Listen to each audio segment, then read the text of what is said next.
Parc Léopold. 20 jours qu'Edmond s'employait difficilement à suivre Walter, et rien de précis à mettre dans son dossier de filature. Elle s'était déplacée essentiellement en Europe de l'Ouest. Le lendemain, elle retournerait se poster devant chez lui. Walter habitait Square Ambiorix, une belle maison de ville de style flamand sur 3 étages. Ce soir, Edmond faisait une escapade au bar du Palace Hotel. La nostalgie de sa rencontre avec Jericho lui étreignait le cœur. Elle pensait, tout en buvant son cognac glace, qu'elle devrait peut-être abandonner son enquête. Le désespoir la saisissait si fort qu'elle en avait les larmes aux yeux. « Tout va bien, baronne ?»« Ça va, Jeff. Une petite baisse de forme. Ça m'arrive aussi. Tenez, c'est pour moi celui-là. Merci. » Elle se disait « Je termine la semaine et après j'arrête. » Charlène ne lui envoyait plus rien. Elle n'avait rien à se mettre sous la dent de vraiment sérieux. Elle devrait peut-être considérer son enquête sous un angle différent. Il fallait plutôt creuser du côté de l'entourage de Jean, notamment Yvonne Chester-Dorimon, qu'elle devait passer voir prochainement. Edmond n'arrivait pas à rassembler les pièces du puzzle. Les preuves à verser au dossier et qui permettraient d'envisager une révision du procès semblaient bien maigres. Le lendemain matin, Edmond stationnait Square Ambiorix, moteur allumé, pour avoir du chauffage. Elle avait choisi de louer un modèle de voiture passe-partout pour sa filature, une 204 Peugeot berline blanche. C'était devenu fastidieux de planquer comme un flic par tous les temps. Elle avait même passé quelques nuits sans aucun bénéfice. Sa patience était à bout ce matin-là, quand elle vit sortir Walter à pied de l'immeuble. Edmond dut laisser sa voiture.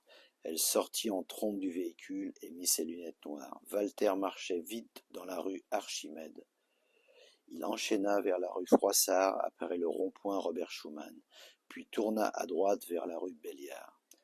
Il pénétra dans le parc Léopold et longea le petit lac. Enfin, il s'arrêta pour s'asseoir sur un banc au niveau de la bibliothèque Solvay, célèbre notamment pour avoir accueilli le congrès de physique de 1927 avec un certain Albert Einstein. Edmond choisit de se placer sur un banc de l'autre côté du lac, les deux rives étant relativement proches. Elle pouvait aisément observer mais sans être repérée. Quelle ne fut pas sa surprise lorsqu'elle vit arriver Jean Clermont. Il s'assit directement à côté de Walter.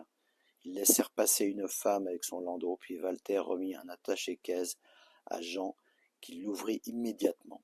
Edmond comprit qu'il vérifiait très précisément quelque chose à l'intérieur. Elle réussit à obtenir un seul cliché plutôt médiocre avec son Polaroid. Jean referma la mallette et se leva d'un bond. Les deux hommes parurent se disputer verbalement, et Jean se montra même menaçant. Il pointa son doigt sur la poitrine de Walter qui se leva pour lui faire face. Jean toisait méchamment Walter du haut de son mètre 90. Edmond crut qu'ils allaient se battre. Finalement, ils partirent chacun de leur côté. Elle attendit un moment qu'ils se furent éloignés pour partir à son tour. Sur le chemin du retour à son véhicule, elle se demanda pourquoi ces deux-là, qui se connaissaient bien, puisque Jean parlait de Walter comme d'un ami, se donnaient rendez-vous dans un parc pour se transmettre des documents. D'ailleurs, s'agissait-il de documents? Intuitivement, elle pencha pour de l'argent. La réaction de Jean avait été parlante, comme si le compte n'y était pas. Elle fit le résumé de ce qu'elle avait appris ces dernières semaines. 4 personnages, Walter, Cartofoli, Wolf, Clermont, semblaient former un cercle. Jacques Moulinsart y participait-il? Cela restait à prouver. Un avocat à la tête d'une filiale juridique de Vandamme & Co., un mafieux d'envergure internationale, un banquier suisse, un haut fonctionnaire du ministère des Affaires économiques, liés par un intérêt commun. Edmond se dit qu'elle devait chercher la preuve formelle d'une circulation d'argent entre eux. Aussi, quelle était la nature de la relation de Walter avec l'espion Boris Barrett travaillant pour la Macduff Company? Pour l'heure, elle ne possédait que des clichés et des soupçons. L'intime conviction d'Edmond s'était faite par déduction. Charles avait été mêlé directement à ce cercle d'intérêt en intronisant Jacques auprès de Walter. La mafia l'avait sûrement exécuté, parce qu'il devenait gênant en réclamant une part financière. De plus, et dans le cas où Henri aurait porté l'affaire de son neveu devant la justice, Charles aurait été interrogé, et il aurait peut-être parlé de Walter et de Cartofoli. Concernant son frère, l'argent était le seul motif d'implication dans l'affaire Moulinsart. Il ne pouvait y en avoir d'autre. Ensuite, la police et la justice avaient-elles été manipulées?